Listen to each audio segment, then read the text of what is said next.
কিসের কুসুম, কিসের কুসুম বলে আওয়াজ করে চেঁচাচ্ছিল, আর গাছে গাছে দৌড়ায় একটা জানোয়ারের মতো লাফালাফি করছিল।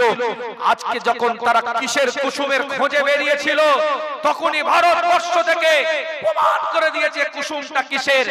দুটো যে কুসুম সেটা হচ্ছে এটাই, একটা কুসুমের নাম সুফিয়া কুরাইশি, আর একটা কুসুমের নাম ভৌমিক সিংহ।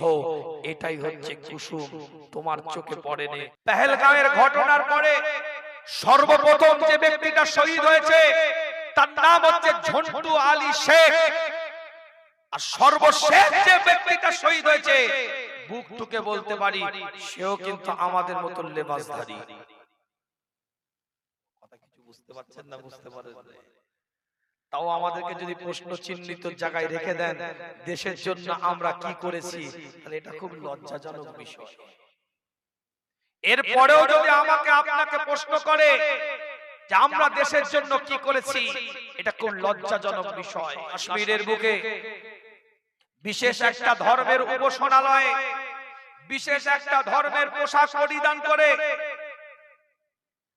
আসিফা নামক একটা নাবালিকা বোনের উপরে অত্যাচার করা হয়েছিল, গ্যাং রেপ করা হয়েছিল, গণধর্ষণ করা হয়েছিল, তার পিশাবের রাস্তায় রড দিয়ে মার্ডার করা হয়েছিল। বিশেষ একটা ধর্মের উপাসনালয়ে বিশেষ একটা ধর্মীয় পোশাক ব্যবহার করে তখনও আমরা বলিনি, এখনো আমরা বলবো না, আগামীতেও আমাদেরকে শিক্ষা ইসলাম দেয়নি এ কথা আমরা বলবো না। তারা হয়তো কোন ধর্মের পোশাক পরিধান করে কোন ধর্মের উপাসনালয়ের মধ্যে এই কাজ করতে পারে, কিন্তু কোন ধর্মের শিক্ষা এটা হতে পারে না, কোন ধর্মীয় ব্যক্তিত্ব এই কাজ করতে পারে না। তারা কোন ধর্মই সন্ত্রাসের শিক্ষা দেয় না। যখন কুম্ভ মেলা, আমি বলতে চাইছি না, তারপর একটু টাচ দিচ্ছি, যখন পদপিষ্ট হয়ে তীর্থযাত্রীর মানুষেরা বিভিন্ন রকম বিভিন্ন পরিস্থিতির সম্মুখীন হচ্ছে, ওই সময় মসজিদগুলোকে খুলে দিয়ে ইমামরা পানি খাওয়ার ব্যবস্থা করেছে। মসজিদে হিন্দু ভাইদের তীর্থযাত্রীরা অবস্থান করেছে। কিছু গদি মিডিয়া, আজকে কিছু প্রিন্ট মিডিয়া, আজকে কিছু ইলেকট্রনিক্স মিডিয়া, আজকে কিছু টিভি চ্যানেলের অ্যাঙ্কার, আজকে কিছু ওই মিনিস্ট্রি মিডিয়া ঠান্ডা ঘরে বসে বসে ভিন্ন ভিন্ন মন্তব্য করে ভিন্ন ভিন্ন বক্তব্য ছড়িয়ে সমাজের বুকে সাম্প্রদায়িক হেট ল্যাঙ্গুয়েজ ব্যবহার করে সমাজকে বিভাজন করার প্রচেষ্টা চালিয়ে যাচ্ছে।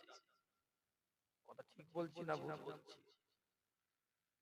দুঃখ এই জায়গায়, কষ্ট এই জায়গায়, বেদনা এই জায়গায়, ব্যথা এই জায়গায়। আমরা সকলেই জানি পেহেলগাঁওয়ের বুকে 27 জন মানুষ ভারতীয় নাগরিক মারা গেছে। যারা বা যে এই কাজের সাথে জড়িত তাদের বিচার আমরা চাইব, কিন্তু কিছু গদি মিডিয়া, কিছু ইলেকট্রনিক্স মিডিয়া, কিছু ইউটিউব চ্যানেল, কিছু মন্তব্য করতে গিয়ে অ্যাঙ্কাররা আজকে এ কথা বলতে পারলো না যে ভারতীয় নাগরিক মারা গেছে, তারা বিশেষ একটা ধর্মের নাম বলে বিশেষ একটা ধর্মের মানুষকে মেরেছে বা মারা হয়েছে। এ কথাই কিন্তু তারা ঠান্ডা ঘরের মধ্যে বসে বসে হেট ল্যাঙ্গুয়েজ ব্যবহার করে প্রচার করছে।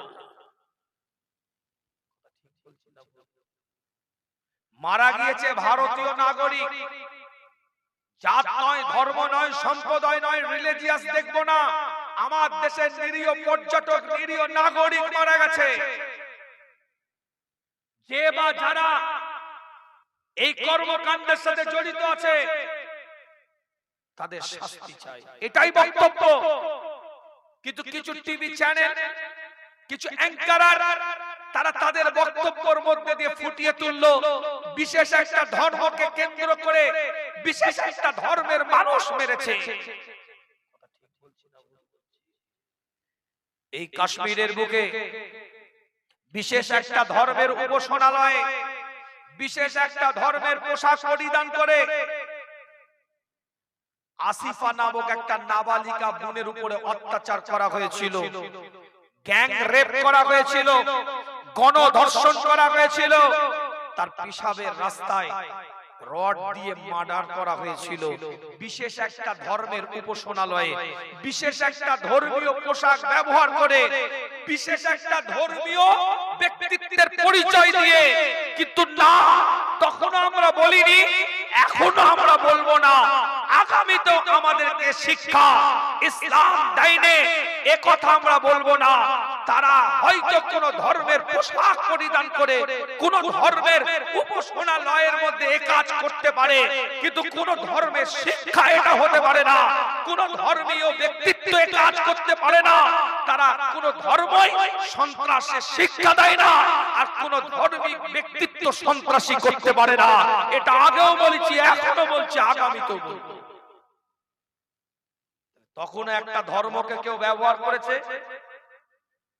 এখনো একটা ধর্মকে হয়তো কেউ ব্যবহার করছে। কথা ঠিক বলছি না ভুল? কিন্তু সন্ত্রাসের সাথে ধর্মীয় কোনো সম্পর্ক নাই। যখন যে জার্সিটা পরার দরকার হয় তারা সেই জার্সিটা পরিধান করে।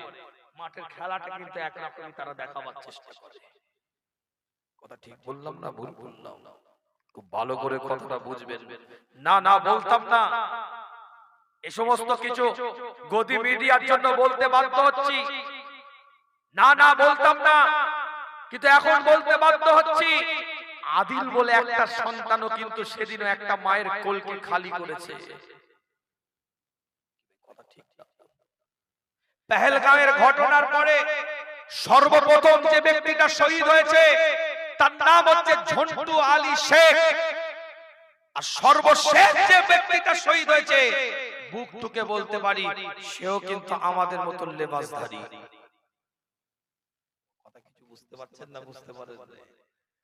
তাও আমাদেরকে যদি প্রশ্ন চিহ্নিত জায়গায় রেখে দেন দেশের জন্য আমরা কি করেছি, তাহলে এটা খুব লজ্জাজনক বিষয়। এরপরেও যদি আমাকে আপনাকে প্রশ্ন করে যে আমরা দেশের জন্য কি করেছি, এটা খুব লজ্জাজনক বিষয়। সম্প্রীতির বাতাবরণে ভারতবর্ষ পরিচালিত হয়েছে, ভ্রাতৃত্বের বাতাবরণে ভারতবর্ষ পরিচালিত হয়েছে। এখন কিছু মানুষ এটাকে পছন্দ না নিয়ে তারা তাদের মতন সাম্প্রদায়িক মনোভাবপূর্ণ জায়গা তৈরি করার প্রচেষ্টা চালাচ্ছে। আমাদের লড়াই সাম্প্রদায়িক শক্তির বিরুদ্ধে সম্প্রীতিকে মাথা তুলে দাঁড় করাতে হবে ভারতবর্ষের বুকে। মনে রাখবেন, স্পষ্ট বক্তব্য দিচ্ছি আপনাদের খেদমতে, আপনাদের পীরের আওলাদ মুজাদ্দিদে জামানের বাড়ির আওলাদ হয়ে সিদ্দিক আকবরের খুনটা শরীরের মধ্যে নিয়ে কুরাইশ খানদানের মানুষ হয়ে অহংকার করছি না। ওয়া আম্মা বিনি'মাতি রাব্বিকা ফাহাদ্দিস, আল্লাহ শুকরিয়া আদায় করে স্পষ্ট বক্তব্য দিয়ে যাচ্ছে আপনাদেরকে। একটা অ্যাঙ্কার আর টিভি চ্যানেলের ভিতরে দেখবেন ওই জায়গায় চেঁচাচ্ছিল কিসের কুসুম কিসের কুসুম বলে আওয়াজ করে চেঁচাচ্ছিল, আর গাছে গাছে দৌড়ায় একটা জানোয়ারের মতো লাফালাফি করছিল। আজকে যখন তারা কিসের কুসুমের খোঁজে বেরিয়েছিল তখনই ভারতবর্ষ থেকে প্রমাণ করে দিয়েছে কুসুমটা কিসের। দুটো যে কুসুম সেটা হচ্ছে এটাই, একটা কুসুমের নাম সুফিয়া কুরাইশি, আর একটা কুসুমের নাম ভৌমিক সিংহ। এটাই হচ্ছে কুসুম, তোমার চোখে পড়েনি, তুমি তাই কুসুম খুঁজতে বেরিয়েছো অ্যাঙ্কারিং করতে করতে। এটাই ভারতবর্ষ, এটাই মানবতার জায়গা, এটাই ভ্রাতৃত্বের জায়গা, এটাই তো সম্প্রীতির জায়গা, এটাই তো মানুষকে মানুষ হিসাবে মানবিকতার জায়গা থেকে বুকের সাথে জড়িয়ে নেওয়ার ইসলামের আদর্শ। ভারতবর্ষের মূল এটাই কার্যকলাপ, যে শিক্ষা ইসলাম দিয়েছে মানবিকতার শিক্ষা, ভ্রাতৃত্বের শিক্ষা, সম্প্রীতির শিক্ষা। মুফতি আজম আল-হাদ্দাদ মেজলা হুজুর পীর কেবলা রাহমাতুল্লাহ আলাইহি যখন ইন্তেকাল করলেন, ইতিহাস সাক্ষী দিচ্ছে 2002 সালে ফুরফুরা মৌজাতে বহু অন্য স্বজাতির মানুষের আছে, হিন্দু ভাইরা বসবাস করে। এখানে আমার পরিবারেরও মানুষ আছে, জিজ্ঞাসা করবেন তাকে ব্যক্তিগতভাবে। আমার চাচা এখানে দায়িত্ব নিয়ে প্রতিষ্ঠান পরিচালনা করেন, হাফেজ ইনামুল হক সাহেব সিদ্দিকী। জিজ্ঞাসা করবেন মুফতি আজম আল-হাদ্দাদ মেজলা হুজুর পীর কেবলা রাহমাতুল্লাহ আলাইহি যখন ইন্তেকাল করলেন, হিন্দু ভাইদের বাড়ির তুলসী গাছ তলাটাকে তারা ধুয়ে মুছে পরিষ্কার করে দিয়েছিল। তারা তাদের উপাসনালয়ের জায়গাটাকে উঠোনগুলোকে ধুয়ে মুছে পরিষ্কার করে দিয়েছিল। এত বড় জানাজার নামাজ তাদের বাড়ির সামনে যখন এসেছিল, তারা তাদের বাড়ি থেকে চাদরগুলো বিছিয়ে দিয়েছিল, বাতাসা পানি দিয়ে ওই সময় তাদের সামনে দাঁড়িয়েছিল যে এসেছো তোমরা বাবার দরবারে, বাবার জানাজার প্রার্থনায় তোমরা এসেছো, একটু আমাদের জন্য দোয়া করবে। এটাই তো ভারতবর্ষের বৈচিত্র্য। কিছু মানুষের সহ্য হচ্ছে না এই ভ্রাতৃত্ব, এই মানবতা, এই সম্প্রীতি। যখন কুম্ভ মেলা, আমি বলতে চাইছি না, তারপর একটু টাচ দিচ্ছি, যখন পদপিষ্ট হয়ে তীর্থযাত্রীর মানুষেরা বিভিন্ন রকম বিভিন্ন পরিস্থিতির সম্মুখীন হচ্ছে, ওই সময় মসজিদগুলোকে খুলে দিয়ে ইমামরা পানি খাওয়ার ব্যবস্থা করেছে। মসজিদে হিন্দু ভাইদের তীর্থযাত্রীরা অবস্থান করেছে। এটাই তো ভারতবর্ষ। আমার কথা কিছু বুঝতে পারছেন না? বুঝতে পারছেন? এই ভারতবর্ষের ইতিহাস বলছে, এই ভারতবর্ষের বৈচিত্র্য বলছে, এই ভারতবর্ষের নীতিমালা বলছে, সম্প্রীতি, ভ্রাতৃত্ব, মানবতা এতটাই শিখরে, এতটা উচ্চ জায়গায় পৌঁছে গেছে। ভারতবর্ষের বহু মন্দির আছে, যেই মন্দিরগুলো মুসলমানদের দেওয়া জায়গার সম্পত্তির উপরে। আবার ভারতবর্ষের বহু কবরস্থান আছে, যে কবরস্থানগুলো হিন্দু ভাইদের দেওয়া সম্পত্তির উপরে। আমার কাছে আসুন, আমি এভিডেন্স দিয়ে দেব। আলোচনা আমি বিস্তারিত করব না। আমি দোয়া নেওয়ার উদ্দেশ্যে বুড়ো পীর হুজুরের দরবারে এসেছি। একটু দোয়া নেওয়ার আগে কিছু কথা না বললে নয়, একটু টাচ করে গেলাম। এটাই আমাদের ভ্রাতৃত্বের জায়গা তৈরি করতে হবে। ইসলামের শিক্ষাটা কি এটা বোঝাবার জন্য পয়লা মে একটুখানি বুঝিয়েছি আপনাদেরকে। শ্রমিক দিবস, ইসলাম একটা খাদেমের সাথে কেমন ব্যবহার করতে হবে, একজন কর্মচারীর সাথে কেমন ব্যবহার করতে হবে, সে শিক্ষাটা আল্লাহ রাসূল দিয়েছেন। হুজুর বলছেন, তোমরা নিজেরা যেটা খেতে পছন্দ করবে, নিজেরা যেটা পড়তে পছন্দ করবে, সেটা তোমাদের কর্মচারী, তোমাদের খাদিম যারা, তাদের জন্য সেটাকে পছন্দ করবে। মুসা নবী 8 বছর সুয়াইব আলাইহিস সালাতু ওয়াস সালামের দরবারে খিদমত করেছিলেন। সূরা কাসাস খুলে দেখেন, একাধিক ইবারত, সূরা বনি ইসরাঈল খুলে দেখেন, একাধিক ইবারত দ্বারা প্রমাণিত। মুসা আলাইহিস সালাতু ওয়াস সালাম নিজে শ্রমিকের দায়িত্ব পালন করেছিলেন। কিসের শ্রমিক? সুয়াইব আলাইহিস সালাতু ওয়াস সালামের খাদিম হিসাবে কাজ করেছেন। আল্লাহ নবী মুহাম্মদ রাসূলুল্লাহ সাল্লাল্লাহু আলাইহি ওয়াসাল্লাম সাহাবায়ে হুজুরদের সাথে আলাপ আলোচনা করে, সাহাবায়ে হুজুরদের সাথে কথাবার্তা বলতে থাকে, এক একটা আয়াতকে আল্লাহ পাক নাযিল করে দেয়। আমি বলি না, কোরআন তার ভাষার মধ্যে দিয়ে এলান করে দেয়, ইয়া আইয়ুহাল্লাযীনা আমানুত্তাকুল্লাহা হাক্কা তুকাতিহি ওয়া লা তামুতুন্না ইল্লা ওয়া আনতুম মুসলিমুন। আল্লাহ দায়িত্ব নিয়ে এলান করে দেয়, এই ঈমানদারেরা তোরা আল্লাহকে ভয় কর, ভয় করার মতন ভয় কর, ওয়া লা তামুতুন্না ইল্লা ওয়া আনতুম মুসলিমুন। যতক্ষণ পর্যন্ত তোরা মুসলমানের পরিচয় না দিতে পারিস, তোরা মৃত্যুবরণ করিস না। তাহলে ঈমানদারকেও মুসলমানের পরিচয় দিতে হবে। অন্য একটা আয়াতের মধ্যে আল্লাহ জানিয়ে দেয়, ইয়া আইয়ুহাল্লাযীনা আমানু আমিনু, এই ঈমানদারেরা তোরা ঈমানদার হয়ে যা। প্রথমে জামার সিগা ব্যবহার করলেন, তারপরে আমরের সিগা ব্যবহার করলেন। আল্লাহ পাক ঈমানদারদেরকে আবার বলছে, ইয়া আইয়ুহাল্লাযীনা আমানু দুখুলু ফিস সিলমি কাফা ওয়া লা তাত্তাবিউ খুতুওয়াতিশ শাইতান ইন্নাহু লাকুম আদুউম মুবিন। আমি বলি না, কোরআন জানিয়ে দেয়, আল্লাহ ঈমানদারদেরকে বলছে পরিপূর্ণতার সাথে, পূর্ণাঙ্গতার সাথে, পূর্ণাঙ্গভাবে তোমরা ইসলামের মধ্যে দাখিল হয়ে যাও। টুপি আছে, দাড়ি আছে, জুব্বা আছে, পাগড়ি আছে, আজকান আছে, আলখাল্লা আছে, সব বাহ্যিক পোশাক ঠিক আছে, কিন্তু বাহ্যিক পোশাকের মধ্যে দিয়েও কার্যকলাপের মধ্যে দিয়ে, অ্যাক্টিভিটিসের মাধ্যম দিয়ে, টার্গেটের মাধ্যম দিয়ে, চিন্তা ভাবনা থিংকিং এর মাধ্যম দিয়ে আপনাকে আমাকে পরিচয় ফুটিয়ে তুলতে হবে। আপনি একজন ঈমানদার, আপনি একজন মুসলমান। এই পরিচয় সমাজের বুকে আপনাকে আমাকে দিতে হবে।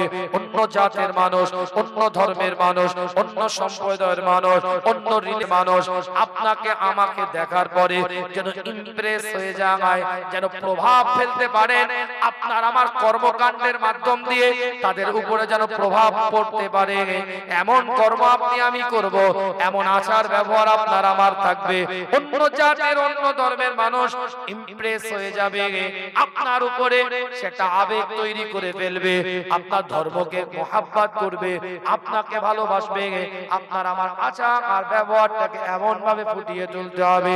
আল্লাহ নবী নবী মুহাম্মদুর রাসূলুল্লাহ সাল্লাল্লাহু আলাইহি ওয়াসাল্লাম সাহাবে کرام হুজুরদের দিকে লক্ষ্য করে এলান করে দেয়, কিতাবটা খুলে দেখেন পরিষ্কার করে লেখা আছে, তোমাদের পরিবারের মধ্যে তোমাদের কাছে কেউ কোন খাদিম যদি তোমাদের জন্য রান্না করে নিয়ে আসে, হুজুর বলছে তোমাদের পরিবারের তোমাদের কেউ যদি তোমাদের খাদিম তোমাদের অধীনস্থ যারা আছে তোমাদের পরিবারে তোমাদের বাড়ির কাজ কর্মগুলোকে করে, এই রকম খাদিম তোমাদের জন্য যদি তারা কোনো কিছু রান্না করে নিয়ে আসে, তাদের গায়ে আগুন লেগে তাপ লেগেছে, তাদের গায়ের মধ্যে ধোঁয়া লেগেছে, তারা তোমাদের কাছে কষ্ট করে মেহনত করে পরিশ্রম করে নিয়ে এসেছে, একই দস্তরখানের মধ্যে তোমরা তাদেরকে বসাও এবং একই ভাবে তাদের প্লেটের মধ্যে খাবারগুলোকে তোমরা তুলে দাও, যদি স্বল্প পরিমাণও খাবার হয় তারপরেও অল্প সংখ্যক তাদের প্লেটের মধ্যে তুলে দাও, নিজেও খাও তাদেরকেও খাওয়াও, এটা ইসলামের মৌলিক আদর্শ।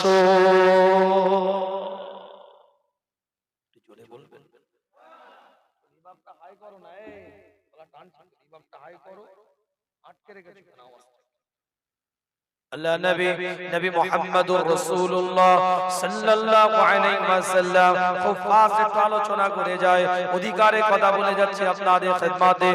এক একটা অবস্থায় অধিকার আমার রাসূল দিয়েছে, সম্মান আমার রাসূল দিয়েছে, ইজ্জত আমার রাসূল দিয়েছে, তাজিমের শিক্ষা আমার রাসূল শিখিয়ে দিয়ে গেছে।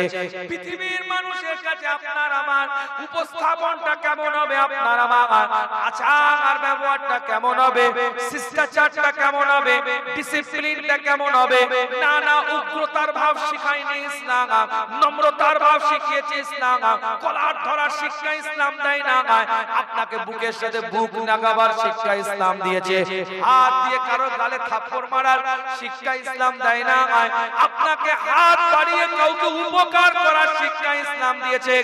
এর নাম ভদ্রতা, এর নাম নম্রতা, এর নাম হচ্ছে সুন্দর ডিসিপ্লিন আচরণ। কিতাবটা খুলে দেখেন আল্লাহ নবী শ্রমিকদের কেমন অধিকারের কথা বলছে।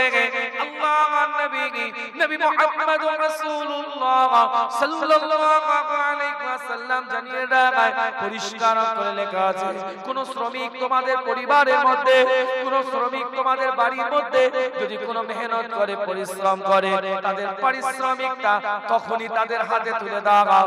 তাদের পরিশ্রম করার ফলে তাদের শরীরের মধ্যে যে ঘামটা বেরিয়েছে, এই ঘামটা শুকাবার আগে তাদের হাতে তাদের পারিশ্রমিকটা তোমরা তুলে দাও। এটাই দ্বীন, এটাই ইসলাম, এটাই মুস্তাফার আদর্শ। যাটা ইসলাম লাগিয়ে দিবেন, না না পারবো না, সব জায়গায় ইসলাম লাগানো যায় না। কেন, কোন জিনিস যদি ল্যামিনেশন করা থাকে তার গায়ে চট করে দাগ দেওয়া যায় না। এই যে মোবাইলে অনলাইন আপনার লাইভ চলছে, প্রত্যেকের পকেটে মোবাইল আছে, প্রত্যেকের মোবাইল অ্যান্ড্রয়েড, বেশিরভাগ বেশি সংখ্যক এই অ্যান্ড্রয়েড সেটের স্ক্রিনের উপরে একটা স্ক্রিন প্রোটেক্টর লাগানো আছে, পিছনে একটা কভার দেওয়া আছে। যেমন স্ক্রিন প্রোটেক্টরটা কি করে, আপনার মূল মোবাইলের স্ক্রিনে কোনো স্ক্র্যাচ না পড়ে যায়, আঘাত না হয়ে যায়, এটা থেকে সেভ করে। এই ব্যাক কভারটা কি করে, আপনার মূল মোবাইলের যে বডি, এই বডিতে চট করে আঘাত না লাগে, এটাকে সেভ করে। গাড়ির কভার কেন দেন, গাড়ির কভার থাকার কারণে গাড়ির মূল বডিতে আঘাত না লাগে, ঝড় ঝাপটাটা কভারের উপর দিয়ে চলে যাবে। হেলমেটটা কেন পরে? মাথায় হেলমেট এজন্যই পরে, চেষ্টা করে বাকিটা আল্লাহর হাতে, চেষ্টা করে যে আমার ডাইরেক্ট পড়ে গেলে মাথায় না আঘাত লাগে। যেমন প্রত্যেকটা জিনিস প্রোটেকশন করা হয়, প্রত্যেকটা জিনিস বাঁচানো হয়। ইসলাম আপনাকে আমাকে এমন একটা আদর্শ দিয়ে গেছে, এমন একটা নীতিমালা। সরকারে কায়নাত, মদিনাতুল দুলাল, ইমামুল মুরসালিন, ইমামুল হুদা, ইমামুল কিবলাতাইন হুজুরে আকরাম সাল্লাল্লাহু আলাইহি ওয়াসাল্লাম আমাদেরকে এমন একটা রোল মডেল দিয়ে গেছে। আমাদের চরিত্রের উপরে, আমাদের আখলাকের উপরে, আমাদের চালচলনের উপরে, আমাদের চলাফেরা বসার উপরে যদি নবীর তরিকায় হয়, পৃথিবীর কেউ স্ক্র্যাচ ফেলতে পারবে না, পৃথিবীর কেউ কোনো আঘাত করতে পারবে না। কারণ আপনার আমার প্রত্যেকটা কর্ম নবীর তরিকা হওয়া মানে সেই কর্মটা জান্নাতি মানুষের মতো কর্ম।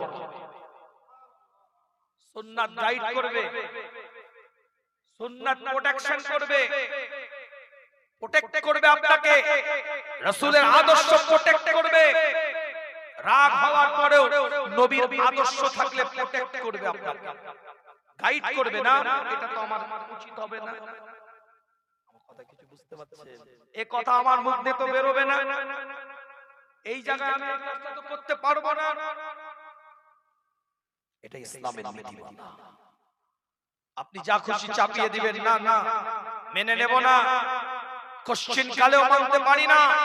ইসলাম একটা আদর্শের উপরে, নীতিমালার উপরে, উসুলের উপরে দাঁড়িয়ে আছে। কিতাবটা খুলে দেখেন, একদম শেষ দুটো হাদিস বলে বিদায় নেব আপনাদের খেদমত থেকে। আল্লাহর নবী মুহাম্মদ রাসূলুল্লাহ সাল্লাল্লাহু আলাইহি ওয়াসাল্লামের সাহাবা হযরতে মুসাইব ইবনে উমাইর রাদিয়াল্লাহু তাআলা আনহু, তিনি বদরের জমিনে কাফেরদের পক্ষে লড়াই করেছিলেন, মুসলমানদের বিপক্ষে। পরবর্তীতে তিনি ঈমানের কালমা পড়েছিলেন। এই মুসাইব ইবনে উমাইর যখন বদরে জিম্মি অর্থাৎ যারা পরাজিত হয়েছে তাদেরকে নিয়ে যখন সাহাবারা এসেছে, এই পরিবেশটার কথা মুসাইব ইবনে উমাইর রাদিয়াল্লাহু তাআলা আনহু বলছেন, সেই দিনে আমি বদরের জমিনে ওই বন্দী ব্যক্তিদের মধ্যে একজন ছিলাম। আমাকে নিয়ে আসা হলো, আমাদেরকে নিয়ে আসা হলো। আল্লাহর নবী মুহাম্মদুর রাসূলুল্লাহ সাল্লাল্লাহু আলাইহি ওয়াসাল্লাম রুটির খামিরের দিকে তাকিয়ে আছেন। যে পরিমাণের খামির তিনি দেখলেন, দেখার পরে অনুমান করলেন এই পরিমাণের খামির দিয়ে রুটি তৈরি করলে সবারই মধ্যে যদি বন্টন করা হয়, কেউ পাবে কেউ পাবে না। তাই আল্লাহর রাসূল হুজুর আকরাম সাল্লাল্লাহু আলাইহি ওয়াসাল্লাম বললেন, তোমরা সবাই সাহাবারা খাজুর খেয়ে রাতটা কাটাও আর রুটি তৈরি করো। রুটিগুলোকে বানিয়ে যাদেরকে বন্দী করে যুদ্ধে পরাজিত যারা জিম্মি হয়ে এসেছে তাদের প্লেটে তুলে দাও। কিতাব খুলে দেখেন, সেই দিন আমার রাসূল বলেছিলেন, যুদ্ধের ময়দানে তোমাদের তারা প্রতিদ্বন্দ্বী ছিল, যখন ফায়সালা ওখানে হয়ে গেছে, তোমরা জিতে গেছো, তারা হেরে গেছে, তাদেরকে যখন তোমরা বাড়ি পর্যন্ত নিয়ে এসেছো, এখন আর তোমাদের তারা প্রতিদ্বন্দ্বী নয়, এখন তোমাদের তারা মেহমান হয়ে গিয়েছে। তাই তাদেরকে মেহমানদারি করাটা তোমাদের ঈমানি দায়িত্ব হয়ে গেছে। রুটি তাদেরকে দাও, খেজুর তোমরা খাও। এটা ইসলাম। চাপিয়ে দিলে তো আমি মেনে নেব না। যে ইসলাম বুঝবে সে তো মেনে নিবে না। কেন বলতে পারতেন, এনজয় করো, তোমরা জিতে এসেছো, তোমরা আনন্দ করো, কে খাবে দেখার দরকার নেই। তো 1 ঘন্টা আগে ক্ষমতা যদি পেতো তো তলবারি তোমার উপরে চালিয়ে দিত। কথা কিছু বুঝতে পারছেন? হুজুর বললেন, না, মেহমান হয়ে তোমার বাড়িতে এসেছে, ঈমানি দায়িত্ব তোমার বেড়ে গেছে। মুসাইব ইবনে উমাইর বলছে, আমরা সারা রাত রুটি খেয়েছিলাম আর ওই সময় সাহাবারা খাজুর খেয়েছে। জোরে বলবেন না, জোরে বলা যাবে না। আলোচনা বাড়াবো না। দুটো অধিকারের কথা বললাম, একটা শ্রমিকদের অধিকার, একটা অন্য স্বজাতির মানুষদের প্রতি আপনার আমার কি দায়িত্ব, কি কর্তব্য। আল্লাহ নবী মুহাম্মদুর রাসূলুল্লাহ রাসূলুল্লাহ সাল্লাল্লাহু আলাইহি ওয়াসাল্লাম এলান করে দেয়, তোমাদের কাছে যদি কোনো অন্য স্বজাতির মানুষ, অন্য ধর্মের মানুষ, অন্য সম্প্রদায়ের মানুষ তোমাদের কাছে যদি এসে সহযোগিতা চায়, তোমাদের কাছে যদি এসে আশ্রয় চায়, তোমাদের কাছে এসে যদি থাকতে চায়, আল্লাহ আর নবী আল্লাহ রাসূল এলান করে দিলেন, সঙ্গে সঙ্গে তাদেরকে তোমরা আশ্রয় দিবে, থাকতে দিবে এবং তাদের সব প্রয়োজন তোমরা মিটাবে। তারা তাদের ধর্ম পালন করে, এটা তারা তাদের দায়িত্ব তারা পালন করছে, তোমরা তোমাদের দায়িত্ব তোমরা পালন করবে। অন্য স্বজাতির মানুষ প্রতিবেশী যদি তোমাদের কাছে সহযোগিতা যায়, তাদের সহযোগিতা করাটা প্রতিবেশী হিসাবে তোমাদের ঈমানি দায়িত্ব হয়ে যাবে।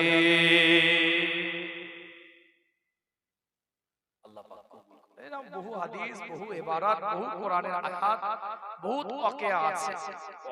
শোনারও সেই মানসিকতার দরকার, বা আমার ব্যক্তিগত করারও সেই মানসিকতা দরকার। রাত 10টার সময় যে এনার্জি ছিল এখন কি থাকবে? এরপরে নাবালবার যাব, সেখানে গিয়ে কি আরো থাকবে? যেন মনে হবে ছেড়ে দে মা, কেঁদে বাঁচি নাকি? আল্লাহ পাক কবুল করেন। আমি বারবার চাচাকে বলছিলাম থাক ভাইকে দিয়ে দোয়া, আর আমি তো এসেছি এখানে তো আমার বাড়ির মতো ব্যাপার, পরিষ্কার কথা। কেন আমার হাফেজ ইনামুল হক চাচাজির সাথে যে সম্পর্ক আমার মেজো চাচা জানের ছিল, ভাই ভাই ভাই, আমার মেজো চাচা হুজুর কিংবা টানা এসেছে এখানে, এক খানদান, একই পরিবার, মুজাদ্দিদে জামানের আহালের মানুষ আপনাদের এখানে যিনি গুরু দায়িত্ব নিয়ে আছেন, সমস্ত মানুষকে আপনার চট করে পাবেন। আল্লাহ শুকর, আল্লাহর কাছে কোটি কোটি শুকরিয়া যে এই রকম একটা জায়গায় তিনি দায়িত্ব নিয়ে কাজগুলো করছেন। বহু অফার তেনার কাছে ছিল, কিন্তু আপনাদের কল্যাণপুরটাকে তিনি বুকে জড়িয়ে রেখে গেছেন। কথা ঠিক বলছিলাম? আর আপনারাও তাকে ভালোবাসা উজাড় করে দিয়েছেন। আমি যতটুকু জানি, একতরফা হয় না, এক হাতে তো আর তালি বাজে না। আল্লাহ পাক কবুল করেন, কাজগুলো করেন, একটু গুছিয়ে নেন সুন্দরভাবে, আল্লাহ কবুল করেন। সকলে বলেন আমিন। আর আলোচনা বাড়িয়ে কষ্ট দেব না। আল্লাহ আমাদের সকলকে কবুলিয়াতের দরজার বান্দা হিসাবে কবুল করেন। আসেন সকলে রাসূলের সামনে দাঁড়িয়ে একটু সালাতুস সালাম পাঠ করব। আগে আগে এসে একটু পরিবেশটা তৈরি করবেন, দোয়াতে শামিল হবে, দোয়াতে শামিল হবে। ইয়া নবী সালাম।